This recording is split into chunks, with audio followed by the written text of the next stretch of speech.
Hello दोस्तों, क्या हाल है आप लोगों के। एक बार फिर से स्वागत है HMWB बैंकिंग एग्जाम में। जैसा कि आप लोग जानते हैं कि मैं संजय कुमार मौर्य आप लोगों के लिए लेके आया हूँ सिलेक्शन का होम्योपैथ, जिसमें मैं आपको अर्थमेटिक के मिक्स क्वेश्चन की प्रैक्टिस कराता हूँ ताकि आपकी अर्थमेटिक इम्प्रूव हो सके और आप कम से कम टाइम में ज़्यादा से ज़्यादा क्वेश्चन सॉल्व कर सकें।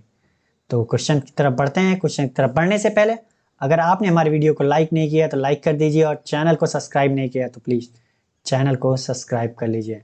और बढ़ते हैं अपने क्वेश्चन की तरफ। आज का हमारा पहला क्वेश्चन है ये, आप इसे पढ़िए फिर मैं बताता हूँ इसे सॉल्व कैसे करना है। बट आप इसे ध्यान से पढ़िए, मैं यही कहूँगा कि आप इसे ध्यान से पढ़िए। अगर आप सॉल्व करना चाहते हैं तो बहुत अच्छी बात है, आप वीडियो रोक करके सॉल्व करने की कोशिश कीजिए। और मेरा सजेशन भी यही है कि आप वीडियो रोक करके एक बार सॉल्व करने की कोशिश ज़रूर कीजिए। आता है तब भी ठीक है, नहीं आता तो मैं तो हूँ बताने के लिए, ठीक है। तो आप इसे पढ़िए फिर मैं बताता हूँ इसे सॉल्व कैसे करना है।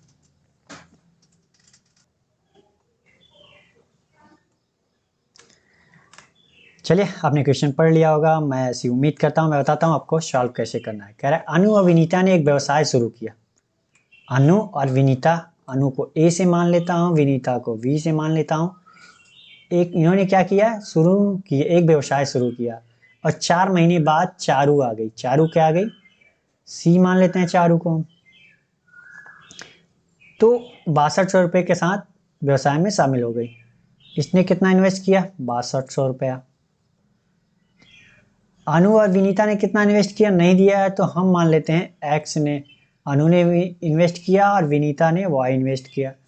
और 4 महीने बाद ये आई थी, तो ये किसने कितने, 8 महीने के लिए, क्योंकि वर्ष के अंत में बात हो रही है। तो ये 1 साल की बात हो रही है, तो 4 महीने बाद आई तो इसके पास टाइम कितना बचा, 8। और ये सब इन्होंने तो 12 12 महीने इन्वेस्ट किया। तो ये इन्वेस्ट इनटू टाइम, तो इनका रेशियो निकाल लेते हैं। इनका रेशियो जो आएगा वो हमारा क्या आएगा, प्रॉफिट का रेशियो। तो सॉल्व कर लेते हैं हम।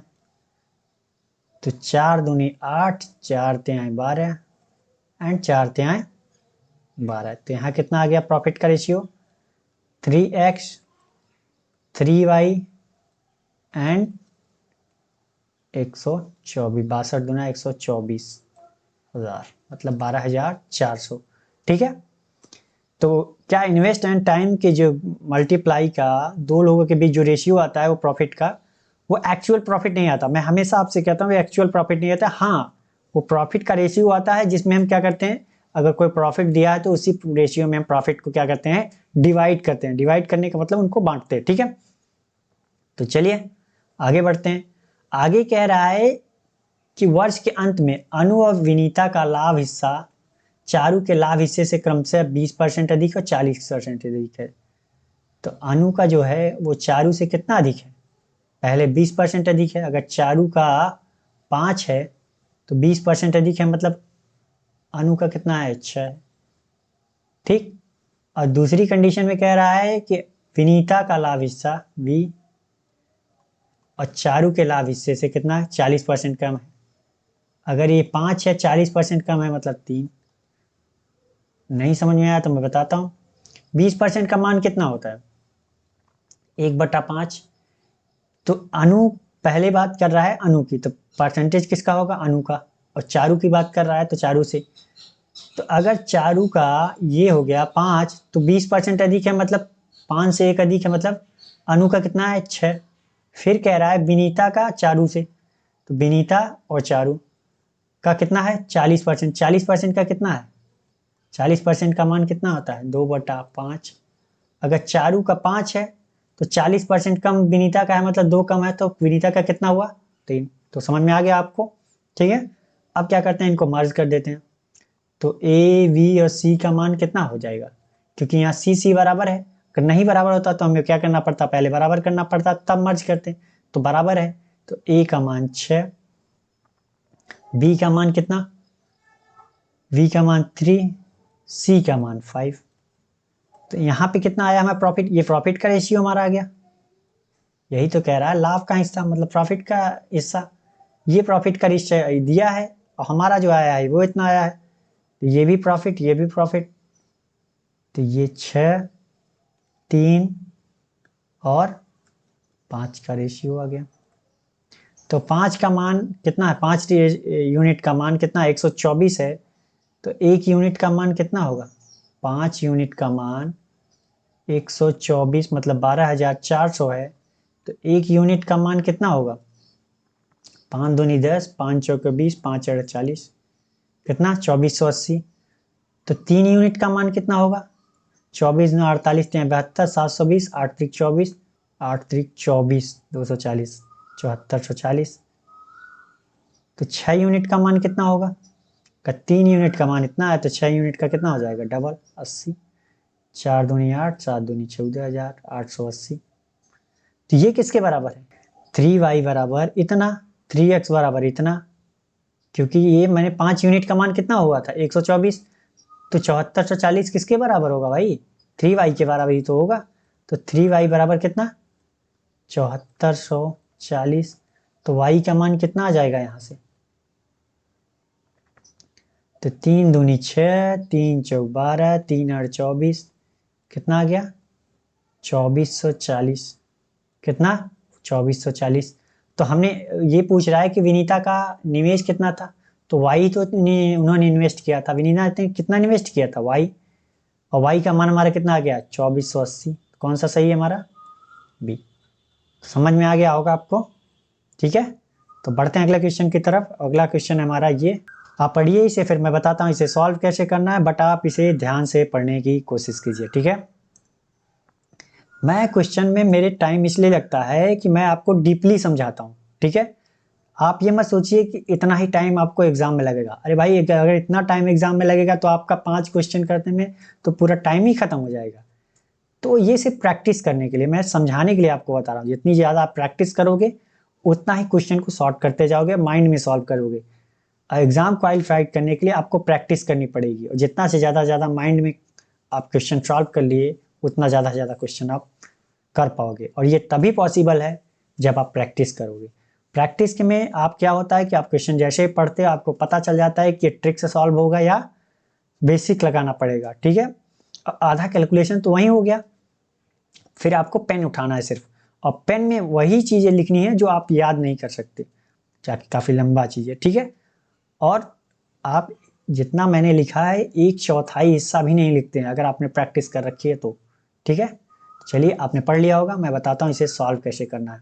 कह रहा है यदि एक बेलन एक घुमावदार सतह क्षेत्रफल का 25% एक घन के आयतन के 18% है, मतलब एक बेलन का घुमावदार, कोई बेलन है, जैसे ये मान लीजिए हमारा क्या बेलन है, इसके घुमावदार हिस्से का क्षेत्रफल, मतलब वक्रपृष्ठीय क्षेत्रफल की बात कर रहा है ये, इसके चारों तरफ मतलब वक्रपृष्ठीय क्षेत्रफल की बात कर रहा है। और घन का आयतन जो है 18.8% के बराबर है। बेलन का घुमावदार क्षेत्रफल, curve surface area, surface area का 25%, ठीक।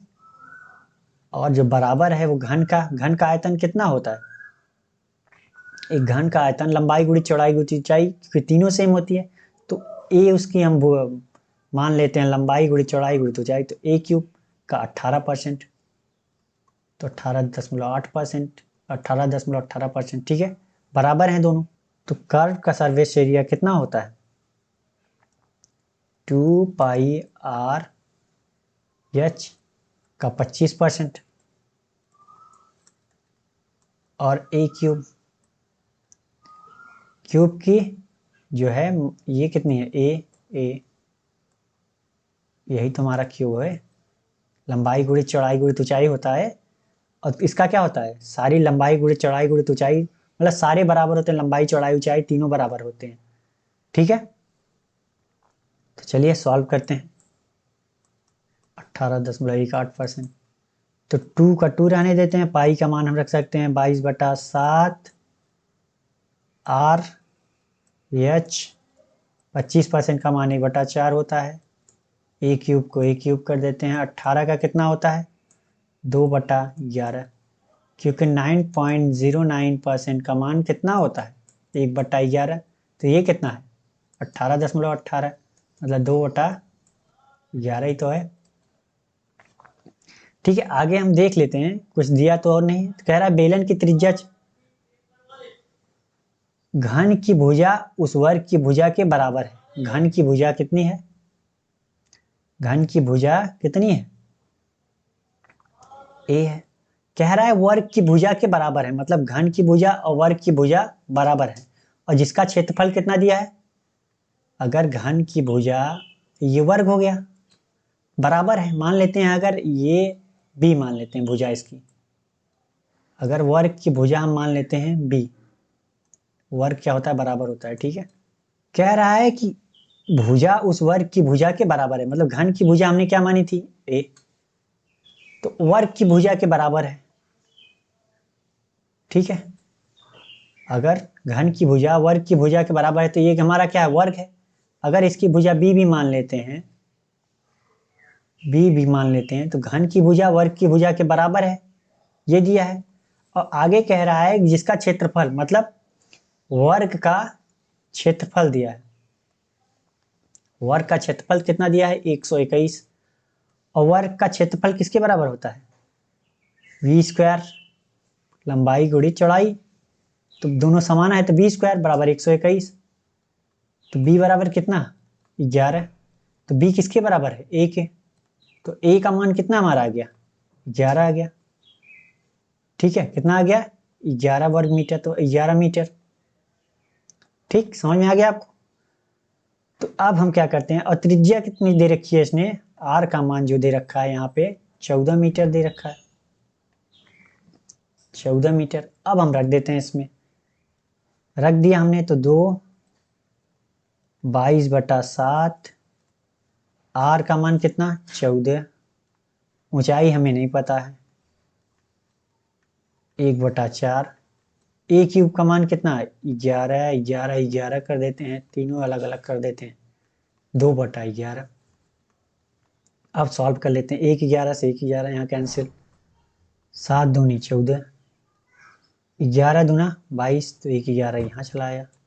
ठीक, 1 2, 2 दूनी 4 से ये 4 गया, 2 से 2 ये कैंसिल हो गया। तो अब एच के बराबर क्या बचा? सिर्फ ये 11 बचा ना, तो ये 11 मीटर। तो हमसे पूछ क्या रहा है? बेलन का कुल वक्रपृष्ठीय क्षेत्रफल कितना होगा? टोटल सरफेस एरिया कितना होगा? टोटल सरफेस एरिया का फार्मूला क्या होता है? टोटल सरफेस एरिया मतलब क्या पूछ रहा है ये हमारा क्या हो गया? बेलन हो गया। टोटल सरफेस एरिया, ये बेलन ऐसा होता है। ठीक है, तो पूछ रहा है कि इसका क्षेत्रफल, इसका नीचे का क्षेत्रफल, और ये चारों तरफ का क्षेत्रफल, ये चारों तरफ के जो घुमावदार ऐसे ऐसे है, इसके चारों तरफ का क्षेत्रफल। ठीक है, तो ये क्या होगा? देखा जाए तो नीचे और ऊपर का क्षेत्रफल क्या होता है? क्षेत्रफल का क्या होता है? गोला हो गया है, तो गोले का क्या होता है? Pi R square, pi R square होता है। इसका कितना होगा?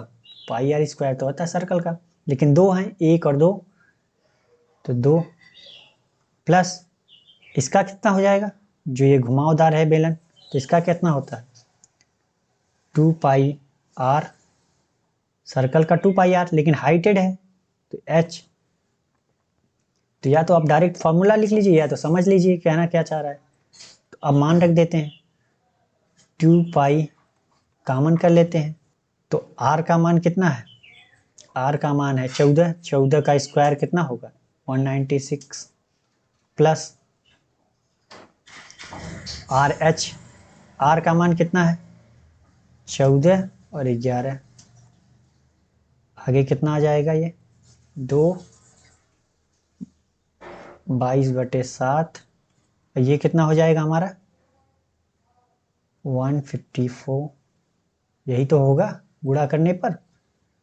और कितना हो जाएगा? 200, एक 350, टोटल कितना हो गया? 350। तो अब सॉल्व कर लेते हैं, तो 22/7 गुणती 350, तो 7×5 = 35, 50 आ गया, 50 दूना 100, मतलब 2200 वर्ग मीटर। तो इतना लंबा मैंने समझाया, आपको समझ में आ गया होगा मैंने हर पॉइंट आपको समझाने की कोशिश की है, हर पॉइंट आपको समझाने की कोशिश की है। तो कौन सा आंसर हमारा सही है? ये डी वाला। ठीक है, तो समझ में आ गया होगा आपको। बढ़ते हैं अगले क्वेश्चन की तरफ। अगला क्वेश्चन हमारा है ये, आप इसे पढ़िए फिर मैं बताता हूँ इसे सॉल्व कैसे करना है, बट आप इसे ध्यान से पढ़िए। ठीक है, जितना ध्यान से आप पढ़ेंगे उतनी अच्छी बात है आपके लिए। चलिए, आपने क्वेश्चन पढ़ लिया होगा, मैं ऐसी उम्मीद करता हूँ। कह रहा है 12 छात्र 8 छात्राएं एक स्कूल प्रोजेक्ट को 10 दिन में पूरा कर सकते हैं, और 8 छात्र और 14 छात्राएं उसी प्रोजेक्ट को 12 दिनों में पूरा कर सकती हैं। तो ज्ञात कीजिए 26 छात्राएं जो है, महिला विद्यार्थी लिखा है, मतलब छात्राएं इस परियोजना को कितने दिनों में पूरा कर सकते हैं। मैंने आप सबको बताया है कि अगर टोटल वर्क निकालना हुआ हमें, तो हमें किस किस चीज़ की जरूरत पड़ती है? टाइम की एंड इफिशियंसी की। टाइम तो इसने हमें दे रखा है, लेकिन हमें इफिशियंसी नहीं बताया है कि किसकी कितनी है। तो हम मान लेते हैं कि छात्र की जो है वो कितनी है, बॉयज हैं तो बी मान लेता हूं इनकी इफिशियंसी, और छात्राएं हैं तो महिलाएं हैं, तो हम इनको क्या है, लड़कियां हैं, तो इनकी इफिशियंसी हम क्या मान लेते हैं, जी मान लेते हैं। ठीक है, क्या मान लेते हैं, जी मान लेते हैं। 12 छात्र, मतलब एक छात्र की एफिशिएंसी बी है, तो 12 छात्रों की एफिशिएंसी कितनी होगी, 12 बी। आगे कह रहा है 8 छात्राएं हैं, अगर एक छात्रा की, मतलब एक लड़की की एफिशिएंसी जी है, तो 8 लड़कियों की कितनी हो जाएगी, 8 जी हो जाएगी। अब ये क्या हो गई, टोटल इफिशियंसी हो गई, और टोटल टाइम कितने दिन में, 10 दिन में कंप्लीट कर रहे हैं सेम कार्य। तो एक कार्य क्या हो गया, कार्य कंप्लीट हो गया। अब सेम काम है, क्या कर रहे हैं, 8 छात्र और 14 छात्राएं उसी प्रोजेक्ट को, क्या है, कार्य मतलब प्रोजेक्ट का, प्रोजेक्ट कंप्लीट हो गया भाई, इतने लोग मिलकर के एक प्रोजेक्ट कंप्लीट कर सकते हैं। लेकिन अगर कह रहा है कि 8 छात्र, तो एक का बी तो 8 का 8 बी, यहाँ पे क्या हो जाएगा, 14 जी, जैसा कि बताया। अब कितने दिन में कंप्लीट कर रहे हैं, 12 दिन में। तो वही प्रोजेक्ट ये इतने लोग मिलकर के इतनी इफिशियंसी से इतने दिन में कंप्लीट कर लें। तो यहाँ भी क्या हो रहा है, सेम प्रोजेक्ट है, प्रोजेक्ट है भाई, प्रोजेक्ट कंप्लीट कर ले रहे हैं, क्या है, सेम है, सेम है। तो ये भी क्या होंगे, आपस में सेम होंगे। तो 12 बी प्लस 8 जी इंटू 10, ठीक, 8 बी प्लस 14 जी इंटू 12। अब सॉल्व कर लेते हैं, 5 दूनी 10, 2 पंचे 10, 2 छंका 12। तो 12 पंचे 60 बी प्लस 8 पंचे 40 जी, 8 छंग 48 बी, और यहाँ कितना है, 14 छंग 84 जी। अब बी को क्या करना है, इधर ले जाना है, जी को इधर लाना है। तो 48 12 कितना होता है, 60, तो 12 बी, और इधर कितना, 44 जी। तो बी और जी का रेशियो कितना आ जाएगा, कटेगा कुछ, 4 तिहाई 12, 4 11 44। तो बी और जी का रेशियो कितना आ गया, बी का मान कितना आ गया, 11, और जी का मान आ गया 3। कितना आ गया, 3। तो आगे कह रहा है, अगर मैं इसको मान लूं कि ये कितना है, पी का मान 11x और इसका मान 3x। डायरेक्ट हम ये भी रख सकते हैं, 11 और 3 भी रख सकते हैं, वो डायरेक्ट क्या होगा, डायरेक्ट भी रख सकते हैं, क्योंकि क्या होता है बाद में x और x कैंसिल हो जाते हैं तो कोई मतलब नहीं होता, मतलब मैंने समझाने के लिए आपको सिर्फ x रखा हो। तो इसका मान क्या होगा, 11x या 3x। रेशियो की बात होगी तो आपस में कैंसिल हो जाते हैं, तो नहीं भी रखेंगे तो कोई दिक्कत नहीं, लेकिन मैंने समझाने के लिए आपको रख दिया, ठीक है। तो सेम काम कह रहा है, यही काम। तो टोटल काम हमारा कितना था, 12 बी प्लस 8 जी इंटू 10। अब सेम यही काम 26 महिलाएं करेंगी, तो एक की इफिशियंसी कितनी है, जी, तो 26 की 26 जी। तो टाइम को तो हमें पता नहीं कितना, तो टाइम पूछ रहा है, तो टाइम टोटल वर्क के लिए क्या चाहिए, इनकी इफिशियंसी इंटू टाइम। यहाँ पे भी इफिशियंसी होगी इंटू टाइम। तो सेम वर्क कर रहे हैं सेम प्रोजेक्ट पे।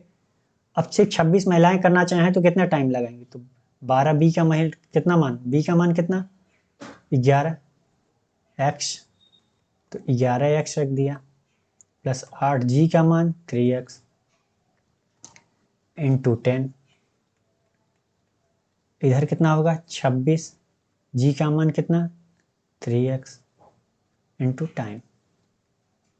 अब सॉल्व कर लेते हैं, सॉल्व कर लेंगे तो कितना हो जाएगा, ये कितना हो जाएगा 132 एक्स प्लस 8 3 24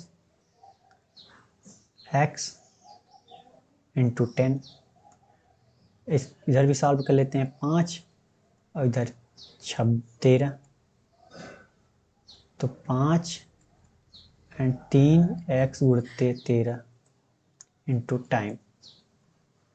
ठीक है, ये कितना हो जाएगा 156 एक्स इंटू 5, इधर कितना 3 एक्स इंटू 13 इंटू टाइम। तो सॉल्व कर लेते हैं, इधर कितना एक्स से एक्स कैंसिल, 13 इक्का 13, 13 दूना 26, ठीक, 3 चौका 12, इधर क्या बचा, इधर टाइम बचा, इधर कितना बचा 4 और 5, तो टाइम और 4 पंचे 20। कितने दिनों में कंप्लीट कर लेंगी, डे की बात हो रही है तो कितने दिन में 20 डेज में। कौन सा आंसर हमारा सही है, ठीक है। तो क्वेश्चन में जो कह रहा है वो करते जाइए आप, आपका क्वेश्चन सॉल्व हो जाएगा। ठीक है, जितना मैं ये लंबा कर रहा हूँ उतना लंबा नहीं होगा। आप, मैंने बताया ना प्रैक्टिस के ऊपर डिपेंड करता है आपकी, ये तो समझाने के लिए मैं इतना लंबा लेके जा रहा हूँ। ठीक है, तो समझ में आ गया होगा। बढ़ते हैं अगले क्वेश्चन की तरफ। अगला क्वेश्चन हमारा ये, आप इसे पढ़िए फिर मैं बताता हूँ इसे सॉल्व कैसे करना है, बट आप इसे ध्यान से पढ़ने की कोशिश कीजिए। ठीक है, जितना ध्यान से आप पढ़ेंगे उतना ही अच्छा है आपके लिए। चलिए, आपने क्वेश्चन पढ़ लिया होगा, मैं उम्मीद करता हूँ। मैं बताता हूँ इसे सॉल्व कैसे करना। ठीक है, कह रहा है राहुल 21 किमी प्रति घंटा की गति से 160 मिनट में एक निश्चित दूरी तय कर सकता है। यदि वह वही दूरी 40 मिनट में तय करना चाहे तो उसे अपनी गति कितने प्रतिशत बढ़ानी पड़ेगी। कोई डिस्टेंस है, मान लेते हैं ये डिस्टेंस हमारी ये है, तो इसकी स्पीड कितनी है 21 किमी प्रति घंटा है, और टाइम कितना ले रही है 160 मिनट। तो डिस्टेंस हमें पता चल जाएगा, डिस्टेंस हमें पता चल जाएगा। तो डिस्टेंस के लिए हमें क्या चाहिए भाई, speed and time, speed and time दोनों दिया है। तो डिस्टेंस बराबर क्या होता है, डिस्टेंस बराबर होता है स्पीड इंटू टाइम का मल्टीप्लाई, कितने स्पीड से जा रही है और कितना टाइम तक जा रही है।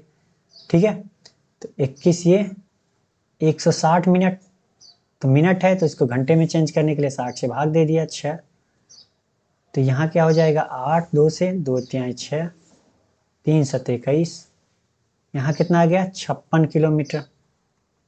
कितना आ गया हमारा, डी का मान 56 किलोमीटर। कह रहा है यदि वही दूरी 40 मिनट में तय करना चाहे।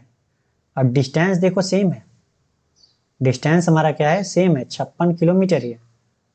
अब टाइम कितना ले रही है 40 मिनट, तो अब हमसे पूछ रही कि स्पीड कितनी बढ़ानी होगी। ठीक है, तो पहले स्पीड थी 21, अब कितनी बढ़ानी है, तो स्पीड के लिए हमें क्या चाहिए डिस्टेंस अपॉन टाइम। डिस्टेंस कितना है 56 किलोमीटर, ये ओल्ड स्पीड मान लेते हैं, ये न्यू स्पीड।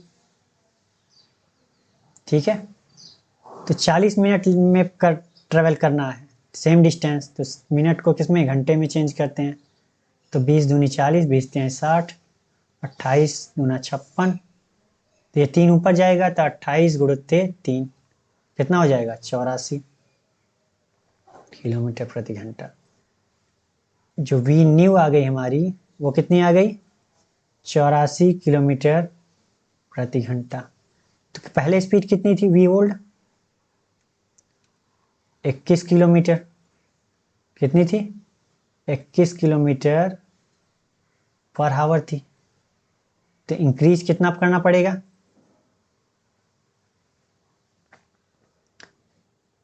84 माइनस 21 अपॉन पहले की स्पीड से, तो पहले की स्पीड 21 इंटू 100, तो यहाँ कितना हो जाएगा 63/21, 63/21 गुणित 100, तो 21 63, मतलब 300% में क्या करना पड़ेगा, इंक्रीज करना पड़ेगा। क्या करना पड़ेगा, 300% इंक्रीज करना पड़ेगा। तो ये था बेसिक मेथड,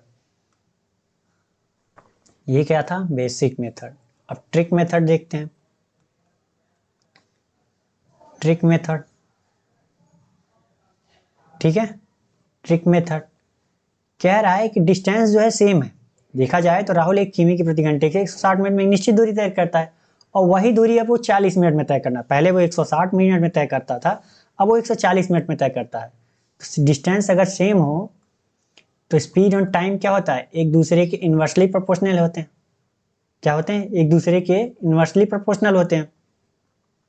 तो देखा जाए तो हमारा टाइम क्या है, ठीक है, डिस्टेंस वही है, तो टाइम पहले क्या लग रहा था, ओल्ड में देखा जाए और न्यू में। तो ओल्ड में हमारा कितना टाइम था 160 मिनट, और फिर कितना था, फिर न्यू में चाहिए उसे 40। तो स्पीड, इसका रेशियो निकाल लेते हैं, तो कितना आ गया 4 और 1 का। और घंटे में चेंज करें तब भी कोई दिक्कत नहीं, 60 से भाग देंगे, 60 से यहाँ तो आपस में कैंसिल हो जाएंगे, तब भी 4:1 का रेशियो आएगा। रेशियो क्या आएगा, 4:1 का ही आएगा। तो स्पीड हमारी क्या होगी, मैंने कहा ना टाइम का इन्वर्सली प्रोपोर्शनल होता है। अगर हमारी टाइम आ रही 4:1 का, तो हमारा स्पीड कितना हो जाएगा 1:4 का, 1:4 का, ठीक है। तो हमें कह रहा है कि कितनी गति बढ़ानी पड़ेगी।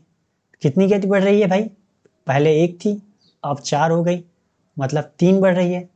3 बढ़ रही है किस पे, 1 पे, प्लस 3 बढ़ रही है 1 पे। तो परसेंटेज में निकालना है तो कितना 100 से गुणा, मतलब कितना 300% में इंक्रीज करनी पड़ेगी।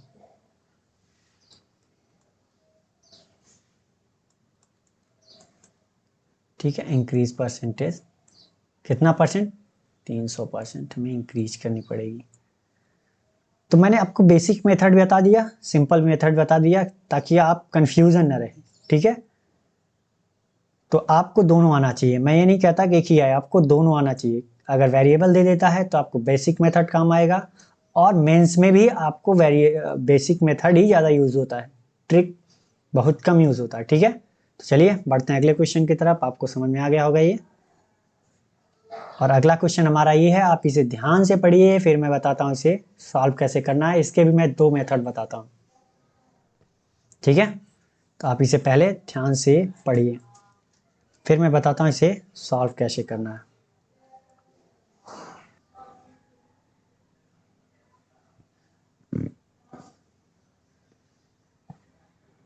चलिए, आपने पढ़ लिया होगा, मैं ऐसी उम्मीद करता हूँ। मैं बताता हूँ इसे सॉल्व कैसे करना है, ठीक है। कह रहा है आर रेट ऑफ इंटरेस्ट पर साधारण ब्याज से 2 वर्षों में मूलधन का कितना 1.5 टाइम्स हो जाता है।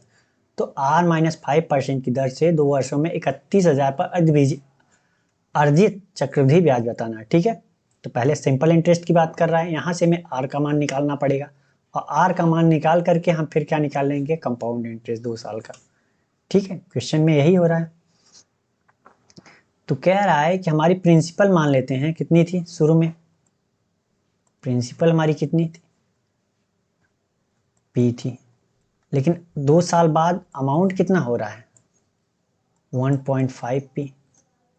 तो हमें इंटरेस्ट कितना मिला, टाइम 2 साल है, ठीक है, टाइम 2 साल, तो हमें इंटरेस्ट कितना मिला 0.5 पी। यही तो मिला भाई, प्रिंस अमाउंट में से प्रिंसिपल को घटा दिया, यही तो हमारा क्या हो गया 2 साल का सिंपल इंटरेस्ट हो गया। अब फॉर्मूला आप जानते ही हैं कि एस आई बराबर क्या होता है, पी आर टी बाई 100। ये बेसिक मेथड हमारा, P R T by 100, P R T by 100। तो पी का मान कितना है, पी है, हमने माना है। आर का मान कितना है, आर परसेंट ही है, और टी कितना है 2 साल, अपॉन 100, ठीक है, अपॉन 100। अब कितना हमारा एस आई आया है, एस आई हमारा कितना है 0.5 पी, कितना है 0.5 पी। तो देखा जाए तो पी से पी कैंसिल, ठीक, और 50, इसका गुणा इधर करेंगे तो कितना आएगा, आर का मान कितना आ गया 25% आ गया। 50 में 0.5 से गुणा करेंगे तो कितना आएगा 25, मतलब आधा। कितना आ गया आर का मान 25। तो R-5 रेट ऑफ इंटरेस्ट, मतलब यहाँ पे रेट ऑफ इंटरेस्ट कितना हो जाएगा सी आई के लिए। अब सी आई की बात करते हैं, तो रेट ऑफ इंटरेस्ट कितना हो जाएगा 25 माइनस 5 बराबर कितना परसेंट, 20%। टाइम क्या है, वही 2 साल, और वो क्या है प्रिंसिपल हमारा 31,000। अब सॉल्व कर लेते हैं। तो ए बराबर क्या होता है P1 plus R/100 into time. तो ए पी का मान कितना 31,000, आर का मान कितना 20% इंटू टाइम 2 साल। तो यहाँ से ए कितना आ जाएगा 31,000, 20×500, तो यहाँ कितना आ जाएगा 36/25। अगर हमें यहाँ सी आई निकालना हुआ तब क्या करना पड़ेगा, सी आई निकालने के लिए हमें क्या करना पड़ेगा, सी आई निकालने के लिए हमें अमाउंट में से प्रिंसिपल को क्या करना पड़ेगा, घटाना पड़ेगा। अमाउंट हमारा कितना है 31,000 इंटू 36/25 ब्रैकेट में। अब प्रिंसिपल कितना है हमारा 31,000। तो देखा जाए तो 31 कॉमन है, तो 31 हम क्या करते हैं कॉमन निकाल लेते हैं। तो कॉमन निकाल लिया हमने, यहाँ कितना बटा 36/25 माइनस 1। अब सॉल्व कर लेते हैं। तो 31,000, यहाँ कितना 25 1 का 25, 36 में 25 गए 11/25। अब सॉल्व कर लेते हैं। तो 310 कर लेते हैं और 100 अलग कर लेते हैं इंटू 11/25। तो 25 चौका 100। तो अब गुणा कर लेते हैं, 4 1 का 4, 4 3 12 इंटू 11। तो ये कितना आ जाएगा 0, 4 से 4 6 3 1। 13,640 रुपये हमारा क्या आ गया कंपाउंड इंटरेस्ट 2 साल का। कितना आ गया 13,640। तो कौन सा सही है हमारा डी वाला, कौन सा सही है डी। तो ये हमारा था बेसिक मेथड। बेसिक मेथड मैंने आज लिए आपको बताया कि ताकि आपको क्वेश्चन समझ में आ जाए दिया क्या है और क्या कह रहा है। अब चलिए बताता हूँ ट्रिक मेथड। ट्रिक बताने के लिए हमें क्या करना पड़ेगा, इसे इरेज करना पड़ेगा। तो मैं इरेज कर देता हूँ। अगर आप स्क्रीनशॉट लेना चाहें तो वीडियो रोक के ले लीजिए, ठीक है। ठीक कह रहा है 8% ब्याज दर पर साधारण ब्याज में से 2 वर्षों का मूलधन इसका कितना हो जाता है 1.5 गुना हो जाता है। तो हमें देखा जाए तो ब्याज कितना मिल रहा है, 1 गुना तो हमारा था ही पहले से ही, 0.5 और मिल गया। ये अमाउंट की बात कर रहा है, टोटल अमाउंट कितना है हमारा 1.5। तो हमें यहाँ ब्याज कितना मिला भाई 0.5 ही तो मिला। कितना मिला 0.5 पी, और टोटल हमारा पहले कितना था पी, कितना था पी। तो 2 साल में मिला है हमारा ये पी। तो 1 साल में मिला कितना मिला होगा हमें, चलिए मैं शुरू से बताता हूँ कि पहले प्रिंसिपल हमारा कितना था, हम मान लेते हैं पी। तो हमारा सी आई कितना होगा 1.5 पी में से पी अगर घटा दिया तो ये क्या होगा हमारा, सॉरी एस आई कितना होगा 0.5 पी तो मिला। 2 ईयर में 0.5 पी मिला, तो 1 ईयर में कितना मिलेगा 0.025 पी। क्या एस आई तो यही तो मिलेगा एस आई। अगर हमें रेट ऑफ इंटरेस्ट निकालना हुआ तो कितना निकालेंगे, जो हमें ब्याज मिला है, ब्याज में कितना मिला है 25, ठीक। और प्रिंसिपल हमारी कितनी थी, प्रिंसिपल p थी, इंटू 100 कर देते हैं। रेट ऑफ इंटरेस्ट निकालने के लिए क्या करते हैं, यही तो करते हैं, p से p कैंसिल, 100 से गुणा करेंगे तो रेट ऑफ इंटरेस्ट हमारा कितना आ गया, 25%। अब CI की बात करते हैं, तो CI के लिए रेट ऑफ इंटरेस्ट कितना हो जाएगा, कह रहा है r माइनस 25, तो यहाँ कितना हो जाएगा, 25 माइनस 5 बराबर कितना, 20%। अब 20% का मान जानते हैं आप कितना होता है, 1/5। तो मतलब पहले साल जो होगा हमारा वो 5 से 6 होगा, प्रिंसिपल हमारा p, तो अमाउंट कितना हो जाएगा, 5 से 6। दूसरे साल कितना होगा, दूसरे साल भी क्या होगा, 5 से बढ़ के 6 हो जाएगा। प्रिंसिपल हमारी कितनी हो गई, 25, अमाउंट कितना, 36।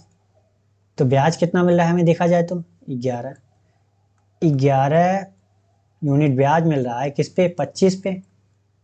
तो हमें कितना चाहिए, 31,000 पे चाहिए। अगर 25 पे 11 मिल रहा है तो 31,000 पे कितना मिलेगा, 31,000 का गुणा कर देते हैं। CI ऑफ 2 ईयर, ठीक है, 2 ईयर बात कर रहा है तो मैं 2 ईयर किया ना, पहले साल 6, 5 से 6, दूसरे साल भी 5 से 6। अब सॉल्व कर लेते हैं, तो 11 310 कर लेता हूँ, 100 को अलग कर लेता हूँ मैं, तो कोई दिक्कत नहीं। तो 25, तो 25 चौका 100, तो कर लेते हैं 11, 4 1 4, 4 3 12। अब हल कर लेते हैं, 0 4 4 2 6 3 1, 13,640 रुपये। कितना, 13,640 रुपये, इस पे भी आ गया। ठीक है, तो समझ में आ गया होगा ये भी आपको, ट्रिक भी और बेसिक भी। ठीक है, तो बढ़ते हैं अगले क्वेश्चन की तरफ। और अगला क्वेश्चन हमारा है ये, आप इसे पढ़िए, फिर मैं बताता हूँ इसे सॉल्व कैसे करना है। बट आप इसे ध्यान से पढ़िए और वीडियो रोक करके सॉल्व करने की कोशिश कीजिए। ठीक है,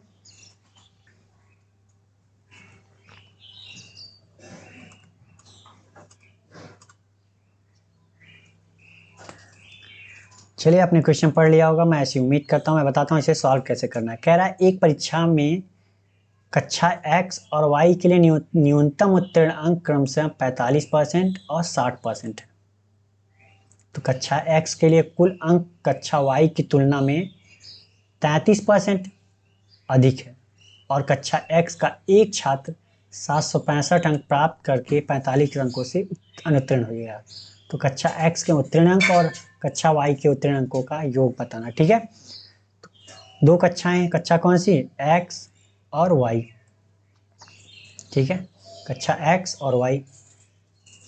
इसमें कह रहा है minimum passing marks, minimum passing marks कितना है, पासिंग मार्क्स परसेंटेज कितना है, x के लिए 45% है और y के लिए 60% है। ठीक है, आगे कह रहे हैं यदि कक्षा x के लिए कुल अंक टोटल मार्क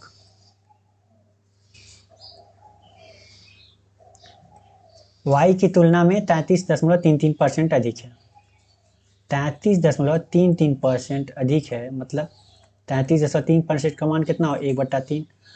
तो अगर 1/3, अगर y 3 है तो इससे 33.33% मतलब एक अधिक है, 4 कौन, x। ये रेशियो दे रखा है x और y का, यही तो कह रहा है भाई।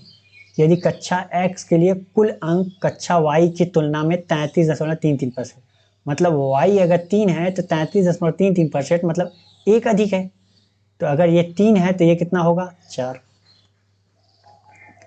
ठीक है, कह रहा है कक्षा x का एक छात्र 765 अंक प्राप्त करके 450 अंकों से अनुत्तीर्ण हो जाता है। ठीक है, तो हम मान लेते हैं ये हमारा कितना था, 4 और 3 का अनुपात आ रहा था, तो हम इसे क्या मान लेते हैं, 400x ऐसे 300x। कोई फर्क नहीं होना चाहिए, कितना, 400x और 300x। तो मिनिमम मार्क्स कितना चाहिए पास होने के लिए, 45%। तो 400x का 45% कितना होगा, 45/100। और आगे कह रहा है यहीं पे कि x एक छात्र 765 अंक प्राप्त करता है। कितना? 765 अंक प्राप्त करता है। तो 45 अंकों से अनुत्तीर्ण हो जाता है। अगर मैं 45 अंक दे दूं तो ये क्या हो जाएगा? पास हो जाएगा, मतलब पासिंग मार्क्स तक पहुंच जाएगा। ये भी पासिंग मार्क्स,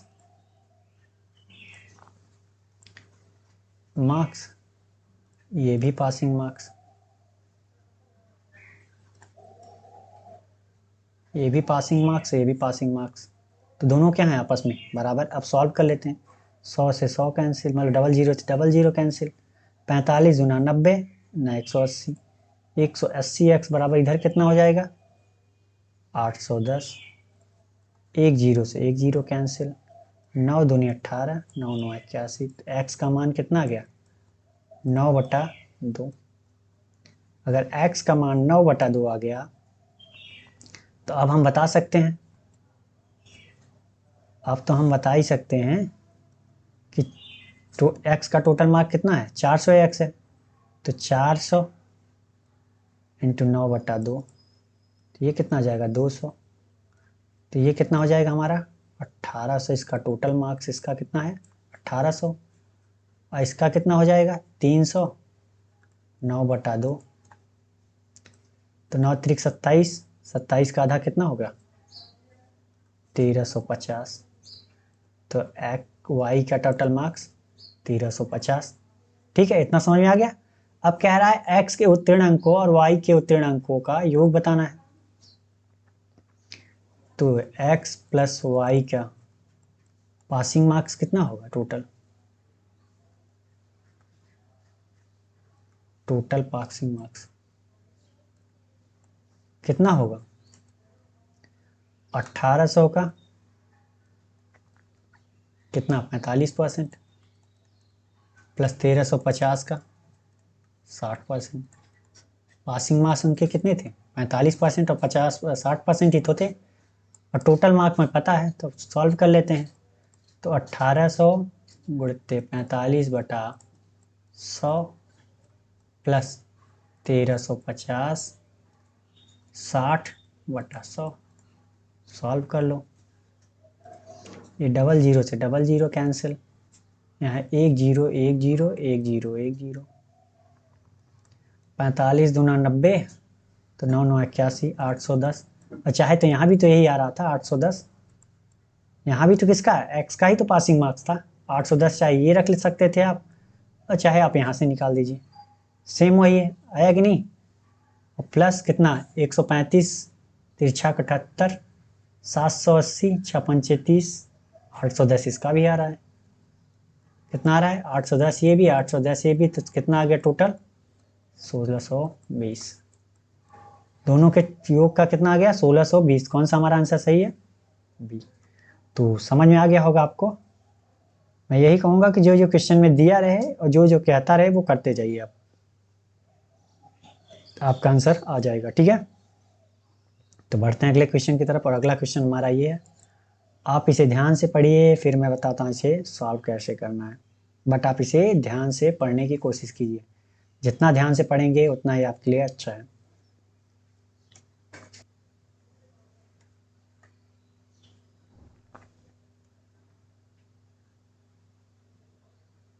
चलिए, आपने क्वेश्चन पढ़ लिया होगा, मैं ऐसी उम्मीद करता हूँ। मैं बताता हूँ इसे सॉल्व कैसे करना है। कह रहा है एक मिश्रण में दूध और पानी का अनुपात, कोई एक मिश्रण है जिसमें दूध और पानी का अनुपात कितना दिया है? 2 और 3। तो हम मान लेते हैं मिक्सचर हमारा कितना था? x। इसमें मिल्क एंड वाटर का रेशियो कितना दे रखा है? 2 और 3। अब कह रहा है 20 लीटर मिश्रण को दूध से बदल दिया जाता है। मतलब कहने का अर्थ क्या है कि 20 लीटर मिक्सचर निकाल लिया जाता है। क्या निकाला गया? मिक्सचर निकाल लिया गया। तो एक बात बताइए कि अगर किसी मिक्सचर से अगर कुछ लीटर निकाल लिया जाए तो क्या मिल्क एंड जो बचे हुए मिल्क मिक्सचर है उसका क्या मिल्क एंड वाटर का रेशियो चेंज हो जाएगा? नहीं चेंज होगा, क्योंकि ऐसा तो है नहीं कि कहीं दूध ज़्यादा मिला हो कहीं कम मिला हो, ऐसा तो है नहीं। तो मिल्क एंड वाटर का रेशियो जो है वो सेम रहेगा। कितना रहेगा? 2 एंड 3 अभी भी रहेगा 20 लीटर निकालने के बाद। कह रहा है अब बदल दिया गया, मतलब अब क्या कर दिया गया? किससे? तो अब क्या किया गया, किसमें क्या मिला दिया गया, 20 लीटर मिल्क मिला दिया गया। 20 लीटर मिक्सचर निकालने के बाद 20 लीटर क्या कर दिया गया, दूध मिला दिया गया। यही देखिए 20 लीटर मिक्सचर को दूध से बदल दिया गया, मतलब 20 लीटर मिक्सचर निकाल के दूध से बदल दिया गया। ठीक है, तो अब पानी और दूध और पानी का रेशियो कितना आ गया, 4 और 5 आ गया। अब तो रेशियो चेंज हो सकता है ना भाई, क्योंकि दूध मिलाया गया तो रेशियो अब क्या, दूध और पानी का अलग अलग आएगा। ठीक है, तो समझ में आ गया होगा इतना। फिर कह रहा है कि यहाँ पे देखो, क्योंकि हम दूध मिला रहे हैं लेकिन पानी तो मिला नहीं रहे हैं। ठीक है, तो पानी अगर नहीं मिला रहे हैं तो पानी का रेशियो क्या होना चाहिए, सेम होना चाहिए। तो यहाँ पे तो देखा जाए पहले 3 था, अब 5 हो गया। तो सेम बनाने के लिए हमें क्या करना पड़ेगा, अगर हम 5 से इधर गुणा कर दें तो 5 से यहाँ भी करना पड़ेगा, और ये 3 का गुणा इधर कर दें तो 3 से इधर भी करना पड़ेगा। अब देखा जाए तो हमारा रेशियो क्या है, ये 15 है, ये कितना है 10, ये कितना है 15। अब रेशियो सेम हो गया, 15 यहाँ भी 15 यहाँ भी। यहाँ कितना है 4 3 12। ठीक है, अब तो वाटर का रेशियो सेम हो गया, क्योंकि हम पानी तो मिला नहीं रहे थे, तो पानी का हमारा मान क्या है, समान है। अभी भी देखिए समान हो गया। अब दूध देखा जाए तो पहले 10 था, अब 12 यूनिट हो गया। पहले कितना था, 10 यूनिट था रेशियो का, अब 12 हो गया। तो मतलब देखा जाए तो 2 यूनिट का मान बढ़ने पर 20 लीटर हम बढ़ा रहे हैं, तो दोनों क्या होंगे, आपस में बराबर। तो 1 यूनिट का मान कितना, 10 लीटर। कितना, 10 लीटर। तो अब हम देख लेते हैं यहाँ पे कितना था, 10 यूनिट, यहाँ 15 यूनिट। तो यहाँ कितना हो जाएगा वाटर हमारा, 150 लीटर, क्योंकि 10 का 1 यूनिट का 10, 15 का 150। और यहाँ कितना हो जाएगा 100। मिल्क हमारा कितना हो जाएगा 100 लीटर। ठीक, अब हमसे पूछ रहा है दूध की प्रारंभिक मात्रा। ध्यान दीजिए, दूध की प्रारंभिक मात्रा। तो अगर हमने 20 लीटर में निकाला था 2 और 3 की रेशियो में, तो कितना दूध और कितना पानी निकाला था ये तो बता सकते हैं हम। अगर 5 यूनिट बराबर 20, तो 1 यूनिट का मान कितना 4, कितना 4। तो 2 यूनिट का मान कितना 8 लीटर। 8 लीटर यहाँ निकाला था, 12 लीटर यहाँ निकाला था। मतलब अब 100 लीटर है, तो 8 लीटर निकालने के बाद 100 लीटर बचा था, तो पहले कितना रहा होगा, 108 लीटर ही तो रहा होगा। मिल्क हमारा कितना रहा होगा, 108 लीटर। तो कौन सा हमारा सही है, बी। समझ में आ गया होगा आपको। ठीक है, तो बढ़ते हैं अगले क्वेश्चन की तरफ। अगला क्वेश्चन हमारा ये है, आप इसे ध्यान से पढ़िए, फिर मैं बताता हूँ इसे सॉल्व कैसे करना है। बट आप इसे बिल्कुल ध्यान से ही पढ़िए, मैं यही कहूँगा।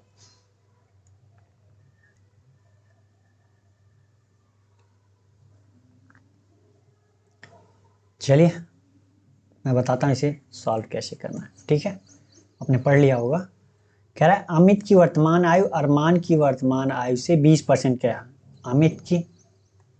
अमित की वर्तमान आयु, और ये प्रेजेंट एज की बात कर रहा है। अरमान की वर्तमान आयु का रेशियो दिया है। अरमान की आयु से 20% कम है। 20% का मान कितना होता है, 1/5।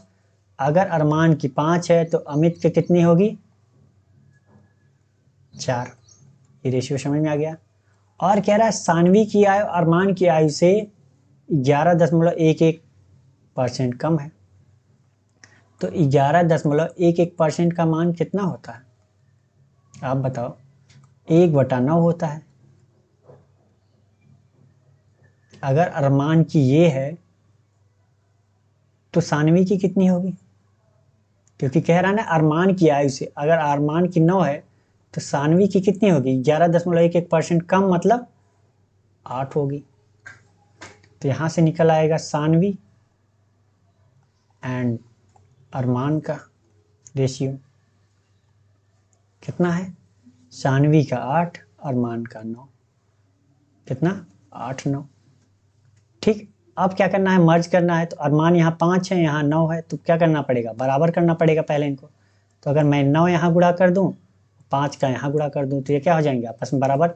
अगर 5 का गुणा यहाँ कर रहा हूँ तो यहाँ भी करना पड़ेगा, और 9 का गुणा यहाँ कर रहा हूँ तो 9 यहाँ करना पड़ेगा। तभी तो हमारा क्या होगा, रेशियो इनका सेम होगा। फिर रेशियो में नहीं बदलना है भाई, क्योंकि एक जगह करना है तो दूसरी जगह भी करना पड़ेगा, तभी हमारा रेशियो सेम होगा। ठीक है, तो ये कितना हो गया 36, 45, ये कितना 40, ये कितना 45। अब देख लो बराबर है ना, 45 45 अरमान। तो अब मर्ज कर लेते हैं, तो अमित, अरमान और सानवी। तो अमित 36, इनकी प्रेजेंट एज की बात चल रही है अभी, 36, अरमान 45 और सानवी कितना 40।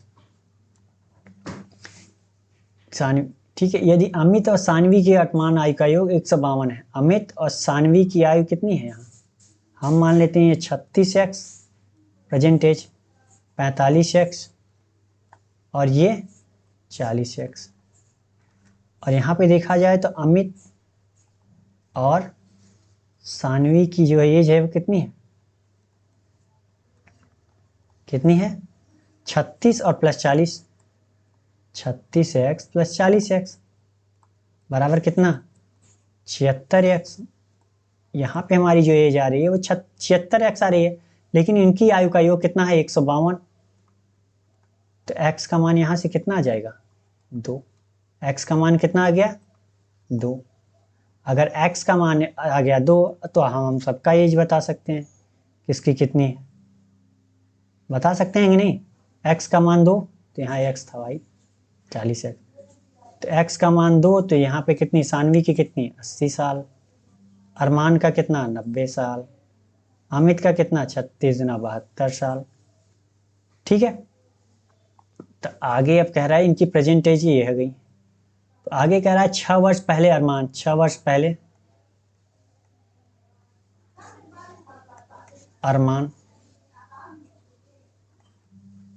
6 वर्ष पहले अरमान प्लस 24 वर्ष बाद अमित,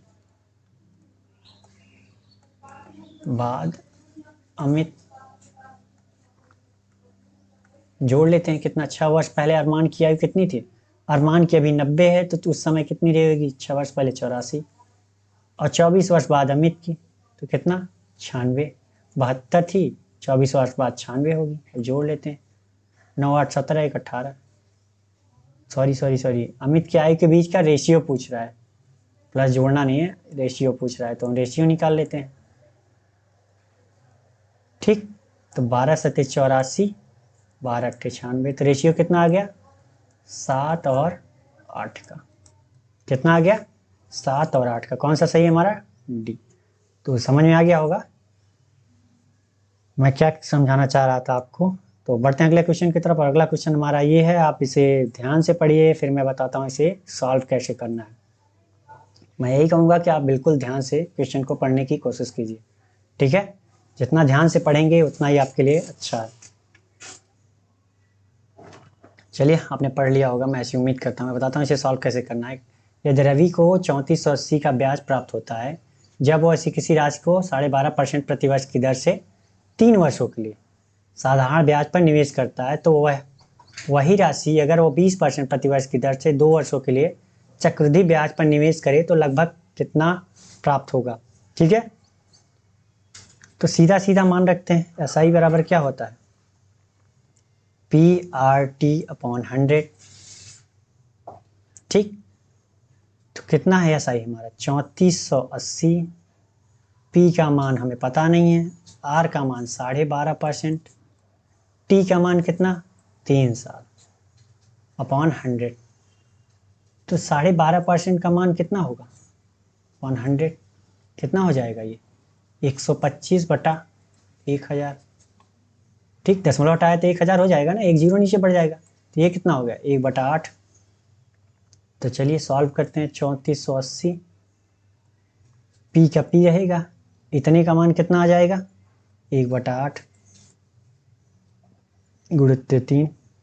अब काटते हैं, 3 एक्का 3, 3 एक्का 3, 3 छक 18, जीरो। अब 8 से गुणा करते हैं, तो 800, 16 अट्ठे 128, मतलब 9280। P हमारा कितना आ गया 9280, कितना आ गया 9280। तो अब इसी राशि को हमें क्या करना है, 20% प्रतिवर्ष की दर से 2 वर्षों के लिए देना है। तो 20% का मान आपको पता ही है कितना होता है, 1/5। तो मतलब अगर प्रिंसिपल और अमाउंट का रेशियो देखा जाए पहले साल, अगर प्रिंसिपल 5 है तो अमाउंट क्या हो जाएगा, 20% बढ़ के 6 हो जाएगी। कितनी हो जाएगी, 6। अगर सेकेंड ईयर भी देखा जाए तो कितनी हो जाएगी, 5 से 6 हो जाएगी। टोटल प्रिंसिपल हमारी कितना हो गया, 25। अमाउंट हमारा कितना हो गया, 36। मतलब हमें ब्याज कितना मिल रहा है, 11 यूनिट। 11 यूनिट का ब्याज मिल रहा है किस पे, 25 पे। तो 9280 पे कितना मिलेगा, कितना मिलेगा 9280 पे, 2 ईयर का है भाई, कितना मिलेगा। आप सॉल्व कर लेते हैं। तो 5 से कट करते हैं, 5, 5 1 5, 5 8 40, 5 25, 5 चौके 30। ठीक, कितना आ गया। अब इसका गुणा इधर कर लेते हैं, 6, 6 5 11, कितना, 6, 6 5 11, 1, 8 5 13, 1 14, 1 बच गया, 8 1 9 1 10, 1 दूनी 2, 5 से भाग देते हैं तो कितना आएगा, 5 चौका 20। ठीक, 0, 5 8 40, 5 3 15, 5 दूनी 10, कितना आएगा, 40.83। तो अप्रॉक्सीमेट कितना आएगा, 40,4083। कौन सा सही है हमारा, ये सी। तो समझ में आ गया होगा, क्योंकि मैंने ट्रिक बताया डायरेक्ट।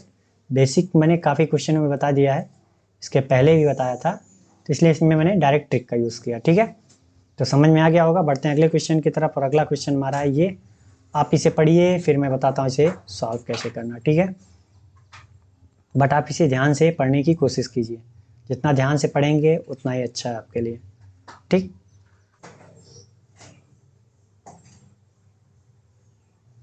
चलिए आपने पढ़ लिया होगा, मैं ऐसी उम्मीद करता हूँ। मैं बताता हूँ इसे सॉल्व कैसे करना है। कह रहा है, एक नाव धारा के अनुकूल और धारा के प्रतिकूल 63 किमी की दूरी 10 घंटे में तय करती है, और धारा के अनुकूल तथा प्रतिकूल गति के बीच का अंतर कितना है, 12 किलोमीटर। तो धारा के अनुकूल और प्रतिकूल गति का योग बताना है। ठीक है, कह रहा है कि धारा के अनुकूल मतलब डाउन स्ट्रीम, और माइनस धारा के प्रतिकूल मतलब अप स्ट्रीम की स्पीड का अंतर जो है 12 किलोमीटर प्रति घंटा है। अब एक बात बताइए, C बराबर क्या होता है। मैंने बताया है आपको कि V down stream minus V up stream बटा 2, यही तो होता है क्या, C करंट की चाल। तो इसका मान कितना दिया है, 12, इसका 2, तो ये कितना हो जाएगा, करंट की मान हमारी 6 किमी प्रति घंटा आ गई। ठीक, कह रहा है अब यहाँ पे 63 किलोमीटर जाने में V down stream plus 63 kilometre आने में V अप स्ट्रीम, कितना टाइम लग रहा है, 10 घंटे। तो ये भी तो टाइम है हमारा, ये कितना 63 किलोमीटर V ds की स्पीड से जा रही है, तो डिस्टेंस अपॉन स्पीड बराबर क्या हो, टाइम। डिस्टेंस अपॉन स्पीड बराबर टाइम, मतलब ये जाने में समय, ये आने में समय। तो चलिए सॉल्व करते हैं। मान रखते हैं 63, V ds का मान रखना मतलब B plus C। Down stream बराबर क्या होता है, V ds बराबर, अगर धारा की दिशा में जा रही है तो बोट की चाल प्लस करंट की चाल, और धारा की विपरीत जा रही है मतलब प्रतिकूल, V up stream B minus C होता है। ठीक, क्योंकि अगर धारा की दिशा में जा रही है तो धारा की दिशा में जुड़ जाएंगी ऐसे सीधे सीधे, अगर विपरीत जा रही है तो क्या होगी, एक दूसरे का विरोध करेंगी, तो क्या होगा, घट जाएगी बोट की चाल। बोट की चाल ज़्यादा होगी तभी तो आगे बढ़ेगा, नहीं तो धारा की रफ्तार में निकल लेगा। ठीक, तो क्या होगा, ये B प्लस C, ये कितना हो गया 63, B माइनस C, ये कितना हो गया 10। अब सॉल्व कर लेते हैं, रख देते हैं मान। तो 63, B का मान हमें पता नहीं है, ये 63 कॉमन कर लेते हैं, तो ये B का मान हमें पता नहीं है लेकिन C का मान पता है, तो अभी नहीं रखते हैं ऐसे, पहले सीधा सीधा सॉल्व करते हैं। ठीक है, B माइनस ये B प्लस C, ये b माइनस सी बराबर 10। चलिए सॉल्व कर लेते हैं। तो ये कितना हो जाएगा हमारा 63, इसका गुणा इधर करते हैं, इसका गुणा इधर करते हैं, तो क्या हो जाएगा b माइनस सी